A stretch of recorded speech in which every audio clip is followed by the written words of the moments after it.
My name is Erwin Hudelist, and I'm the president of natureOffice in the United States. We are located in Las Vegas and operate over there. We also have a location, of course, here in Germany, also a little in South America and in Africa. Let me start out so you know where we come from. I had the opportunity in 1990 to take over a bankrupt printing company on the island of Oahu in Hawaii. And we had at the time maybe 50 employees. It was a small company, and living on an island, you have to be somehow sustainable. You have to learn to come to grasp with your resources. So when we started out with sustainability, it was more of a necessity and of a business decision than being green.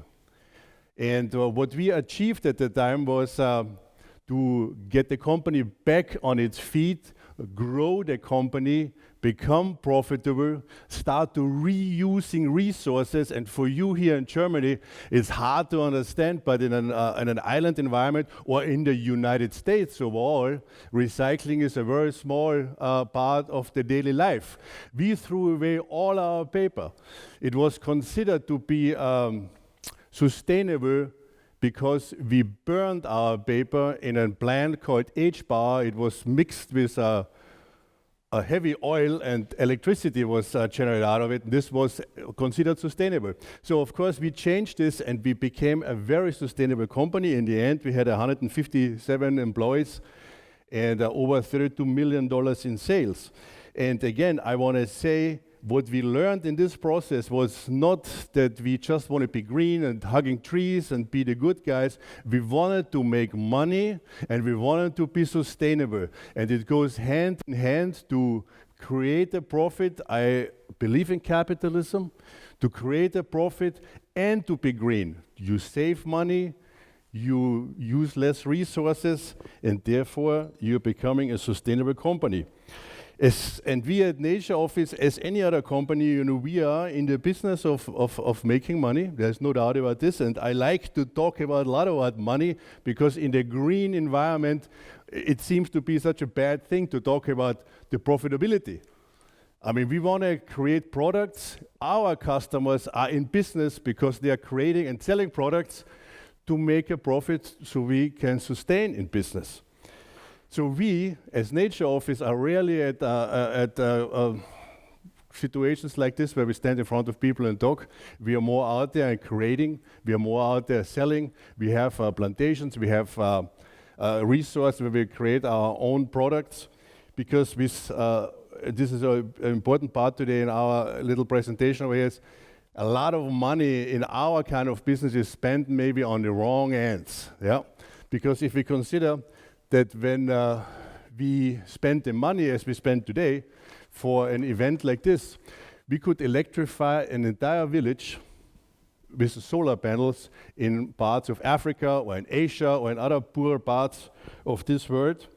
Or we can build, with this money spent today, we could build fountains. We can drill fountains to provide 1,600 people with clean water, or we can pay teachers for 25 years a salary to teach children in poorer countries of this world.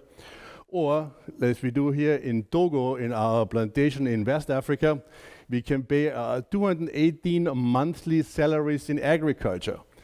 Why do I say this? I bring this up because, again, in our business, a lot of money is spent maybe in the wrong end. Not enough money actually goes to the source where it's supposed to go.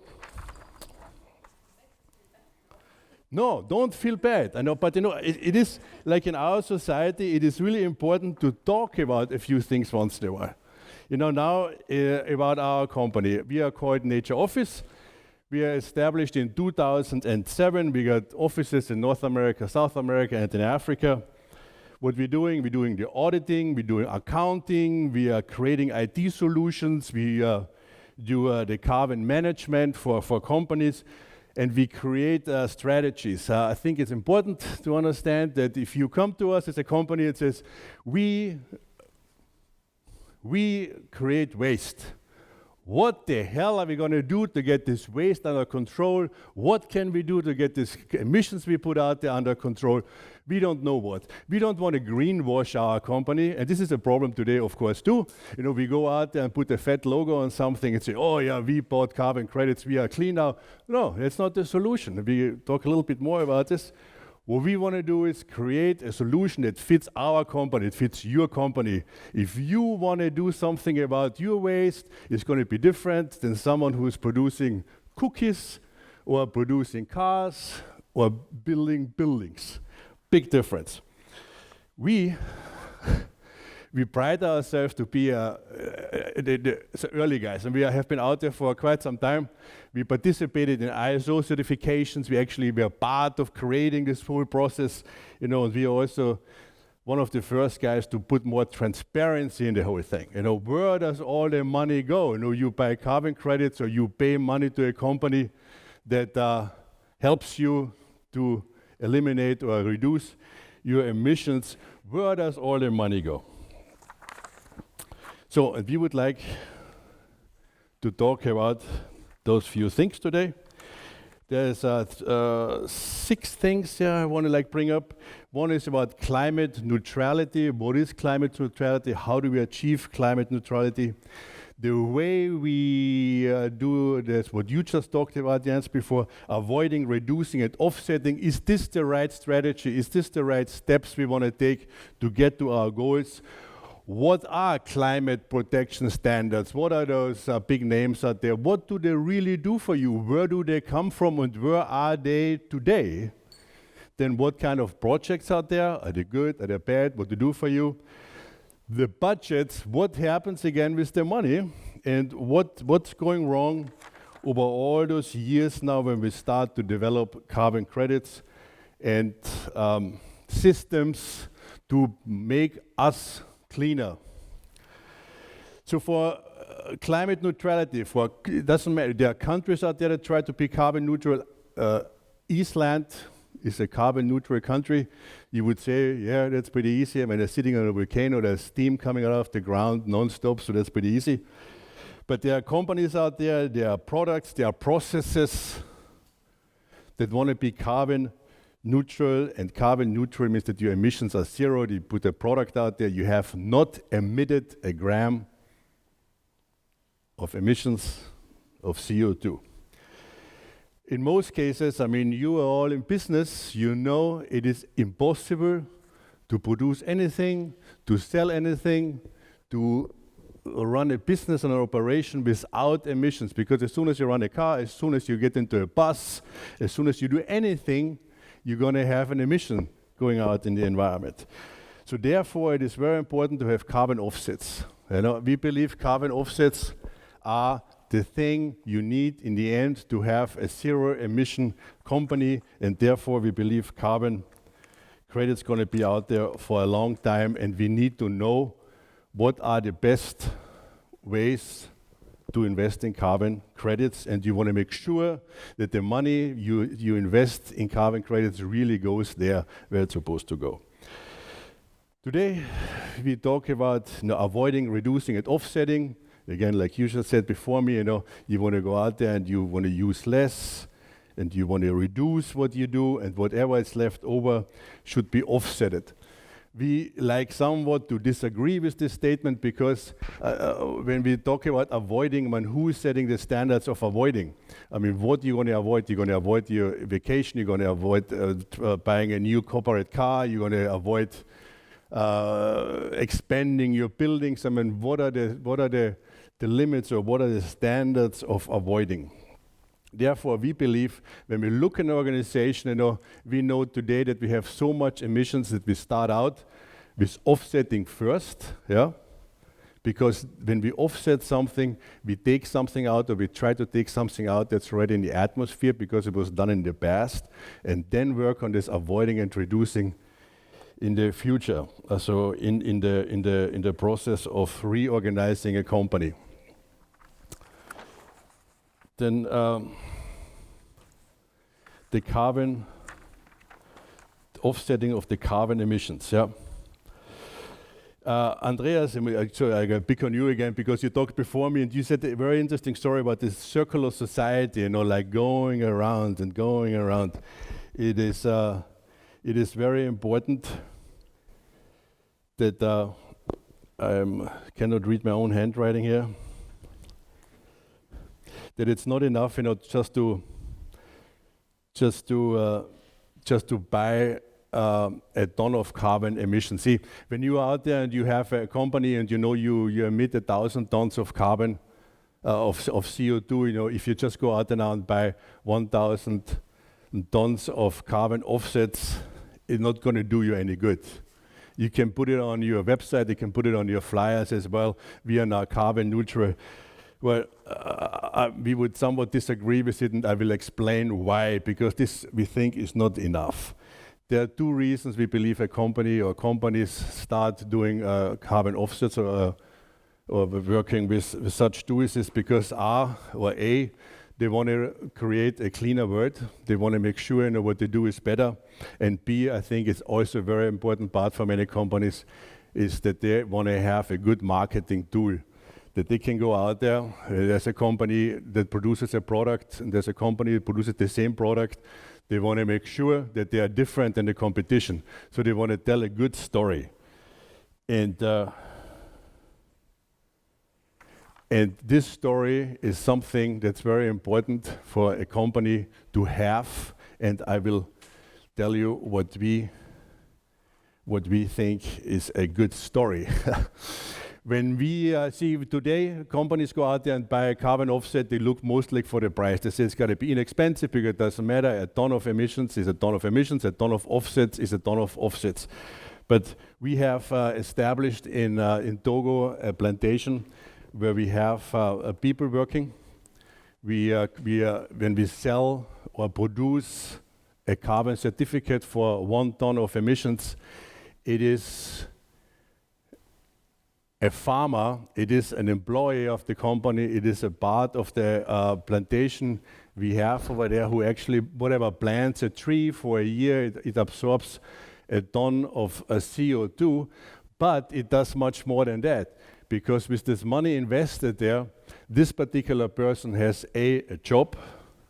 This job pays for himself and for the family. That means in most cases, 6 or 7 people live from that income, and the region they live in, now it's in Africa, but of course they're all over the world. In poorer regions are examples like this. Those people actually stay there where they live. They create a livelihood. They make the land they live on livable. They create forests. They create fountains. They create water. They reintroduce life into areas where there was no life anymore, or people just start moving away. And we in our society, in Europe or in the United States or in Australia or in Japan or of course in China, have to understand that we are somewhat responsible for that thing. I mean, the reason why we have the floods and heavy rains and droughts is because of the emissions we put out in our atmosphere, starting 100 years ago.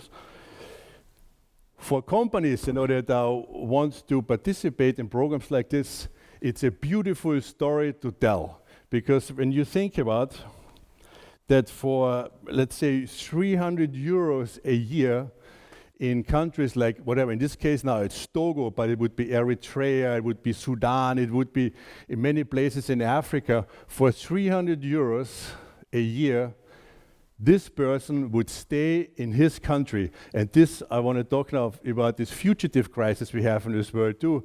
And I think it's something it should be talked about.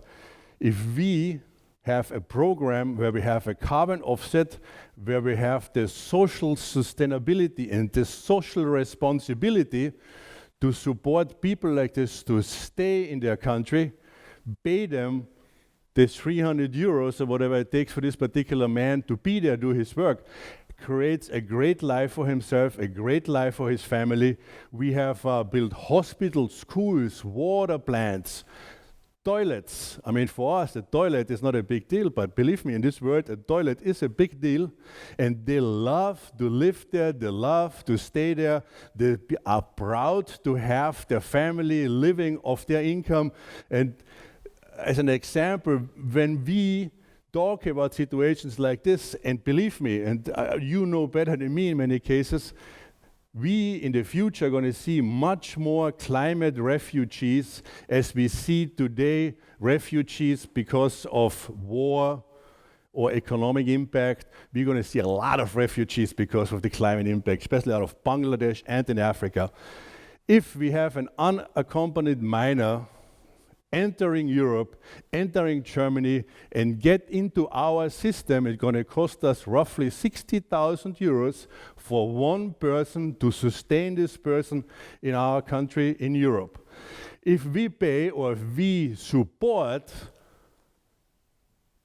projects like this, which give you a carbon credit, the social sustainability, the transparency, you can fly there, look at that thing, you keep those people, and they are happy, they have their own living, they create their own life, and they don't come to Europe and are frustrated over here because they can't work and they sit somewhere and feel horrible.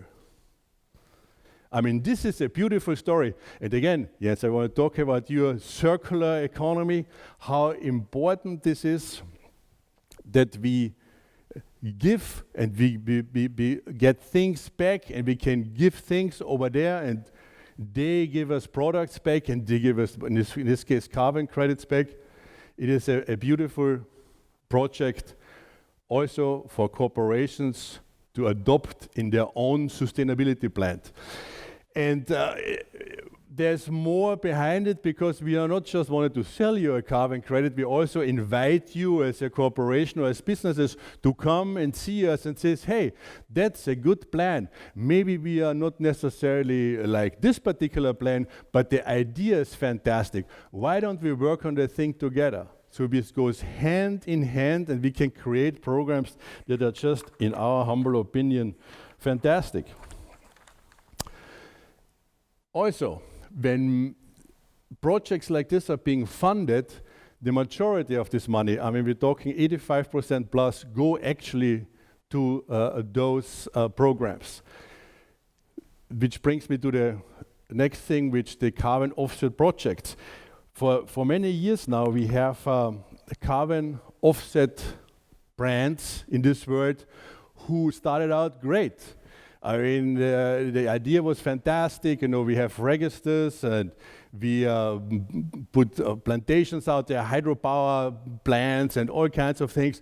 But they have become so cumbersome and so big and so expensive that most of the money we have spent in those carbon offset projects today are ending up not where they should. They are not ending up, in the and I love to talk about plantations, because I think forests are the most beautiful thing on earth when we talk about carbon offsets. They are not ending up, at the guy who puts a tree in the ground. It ends up in some corporate office in Switzerland, in Brussels, and maybe 10, 12, 15 cents of the money we spend for carbon offsets actually go there. And this has gone wrong over the years, and this is what we have to work on, to put the money back there where they're supposed to be.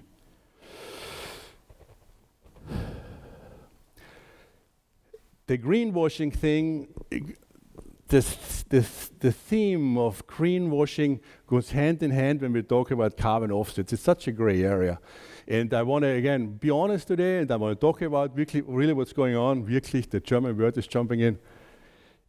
We have processes out there, and we have plantations out there which show you that we, in the carbon credit industry, which is a very important industry, has gone wrong.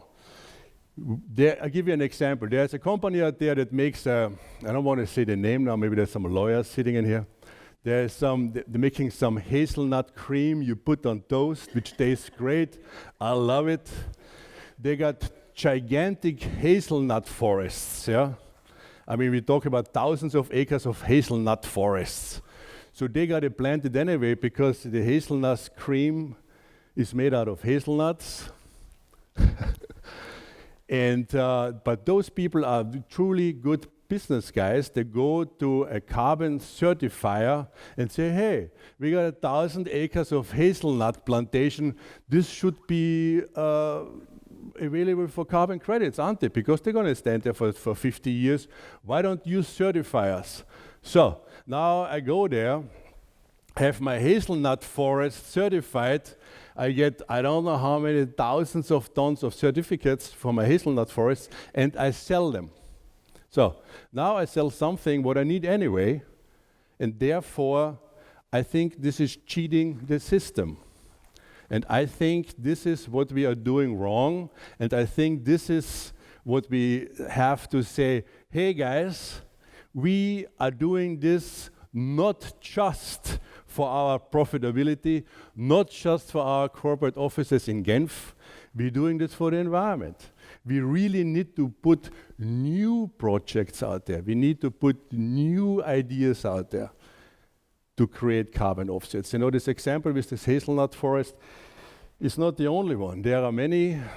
We talk about hydropower plants. You know, if someone builds a hydropower plant in Bolivia, we're talking about billions of dollars to be invested, and that they sell carbon offsets for their hydropower plant is just an addition. It's an additional profitability for companies. So therefore, I want to ask you, when you buy carbon offsets for your corporations, for your businesses, really look into it. Don't just buy cheap. Look for the quality. Like you buy a car, you're going to buy a good car. You don't want to just buy a car because it has 4 wheels. There got to be much more behind it than that. Excuse me. It is also, you know, when you went to university, I would have loved to have the system in the uni like it is today in the gold standards or in the standards world, because I would write my work and I would check it myself, and I would verify it myself, and I would accredit it myself. There is no outside checking anymore.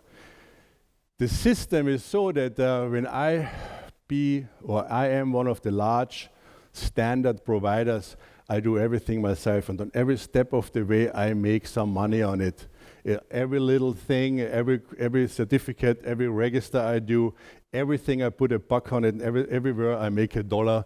But it does not go into where it should go, into the forest or whatever you want to invest it in. It goes into some corporate office. That's what we have to rethink. And large corporations that buy carbon offsets, they have the power, just like we as individuals have the power to change the economy by the means of what we are going to buy.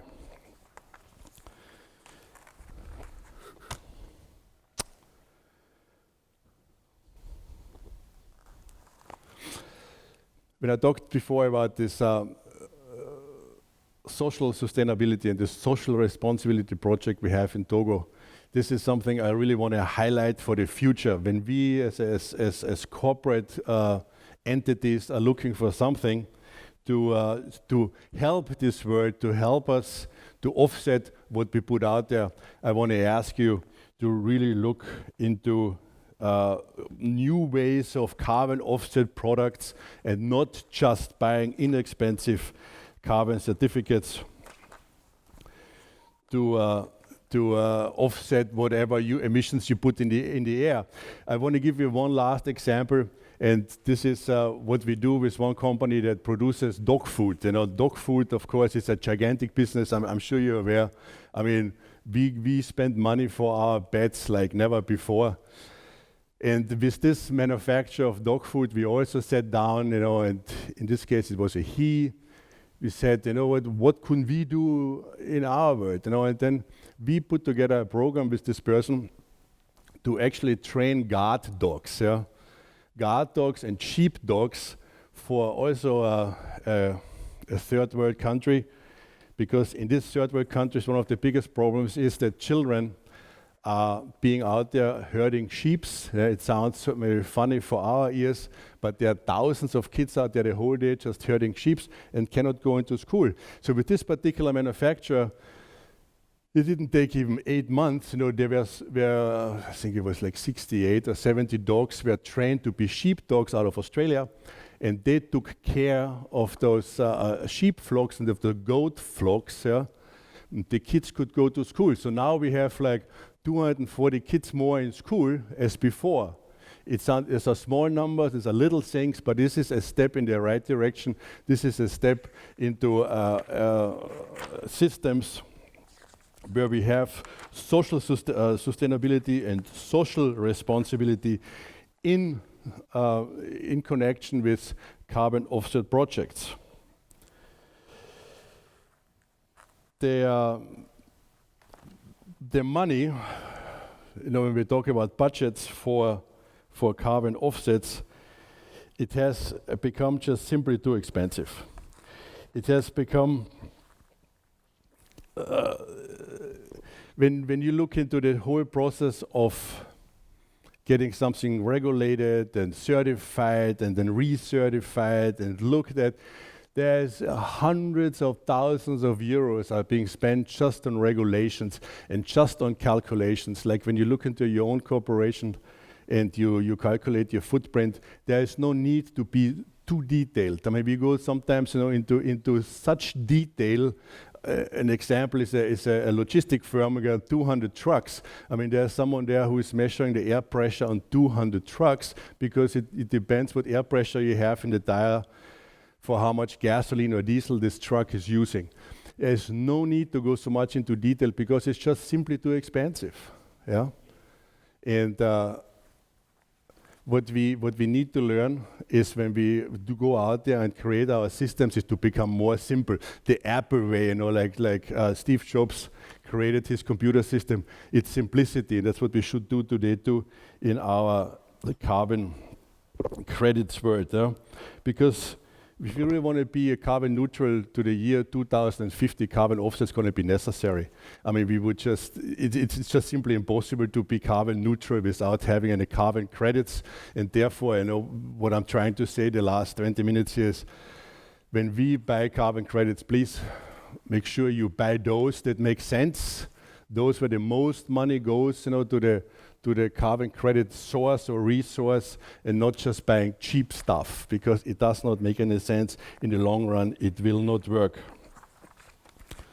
So, in conclusion, before I lose my voice, since my daughter thankfully gave me a cold 3 weeks ago, and it's not corona, we have been tested. In conclusion, what I said several times is let's make sure that we buy the right carbon offsets. Let's make sure that the money goes, to the resources where we want it to go to. And of course, we as our company, natureOffice, we are here to help. If there's any questions about what's a good deal, what's a good resource, I mean, we are definitely here to help you. I want to thank you very much for listening to me, and I wish you a beautiful day. Thank you.